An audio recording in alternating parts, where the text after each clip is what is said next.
যেমন এখন আমি যে মাঠে বসে আছি, আপনাদের সাথে কথা বলছি, আজকে থেকে ২০ বছর আগে আমি এই মাঠে খেলাধুলা করতাম। কথা বুঝতে পারছেন? বিশ্বাস করলেন না। আজকে থেকে ২০ বছর আগে আমি এই মাঠে খেলাধুলা করেছি।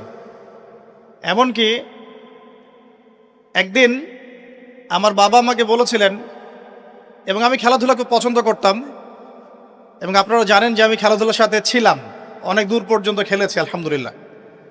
তো আমার বাবা আমাকে বলছিলেন যে খেলাধুলা করতে যেতে ইচ্ছা করছে। আমি বললাম যে হ্যাঁ।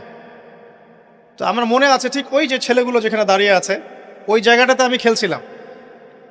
আমার ব্যাচমেট যারা আছেন এখানে উপস্থিত হয়তো তারা জানবেন বিষয়টা। ক্রিকেট, অবশ্যই ক্রিকেট খেলতে খেলতে শুনলাম যে বাসায় আমার বাবা মারা গেছেন। ইন্না লিল্লাহি ওয়া ইন্না ইলাইহি রাজিউন।